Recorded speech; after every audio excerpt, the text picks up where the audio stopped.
Denny Darmawan dari Reka 8 dan saya dari kelas KS1 Manajemen SDM 2018. Untuk hari ini saya akan meresum atau mengulang materi kedua yang tadi dijelaskan pada saat PAR yang disampaikan oleh Kakak Dedi Irawan SPD.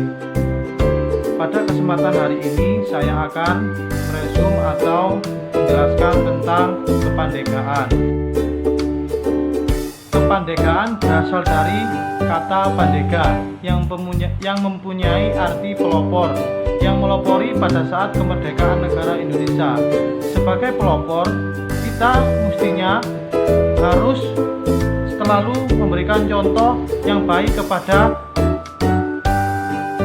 bawahan kita.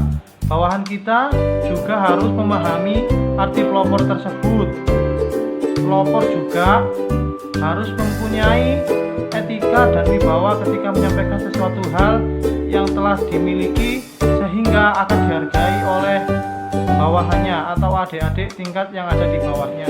Berikut ini adalah beberapa kegiatan pandega. Yang pertama adalah latihan keterampilan kepramukaan. Yang kedua adalah musyawarah. Yang ketiga asah nalar. Yang keempat gladian pimpinan satuan.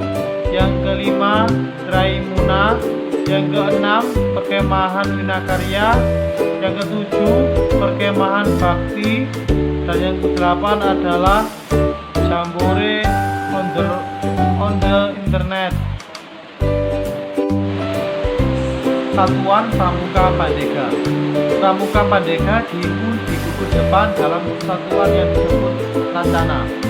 Racana dikelola oleh Dewan Racana yang terdiri dari anggota Racana yang telah dilantik menjadi Pandega.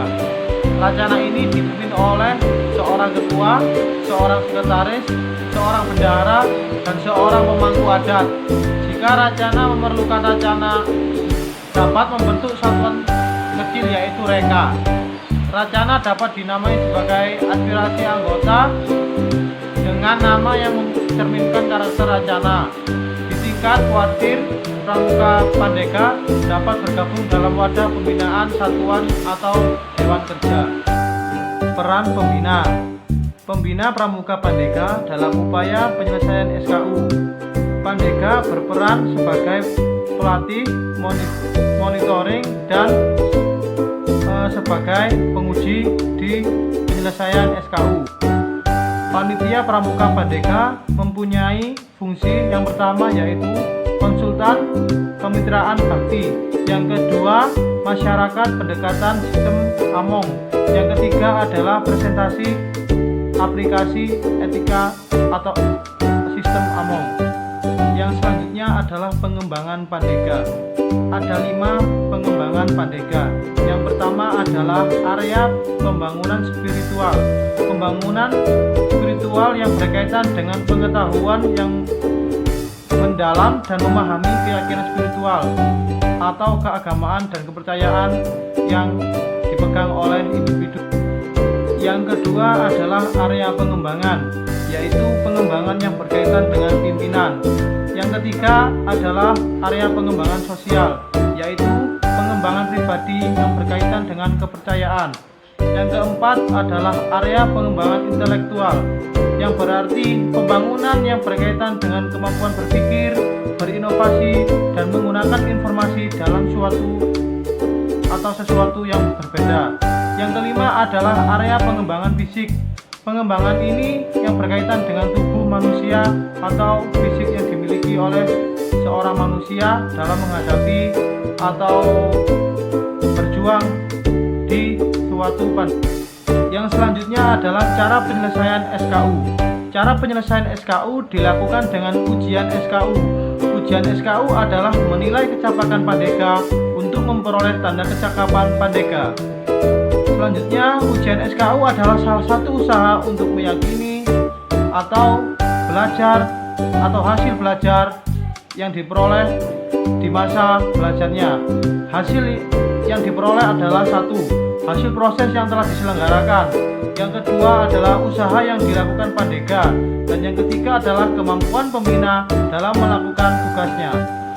Yang perlu diperhatikan saat ujian SKU adalah yang pertama, adat istiadat setempat. Yang kedua, kebiasaan penduduk. Yang ketiga, keadaan dan kemungkinan. Dan yang keempat adalah pembatasan setempat. Selanjutnya adalah pembina Pandega.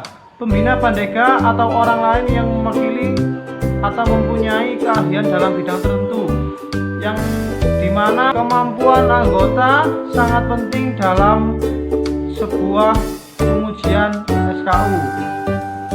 Dalam kemampuan tersebut ada beberapa usaha yang dilakukan.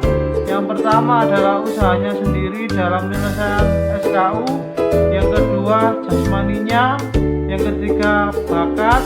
Yang keempat, kecerdasan. Yang kelima, hasrat dan minatnya. Yang keenam, keuletan. Dan yang ketujuh adalah kemandirian.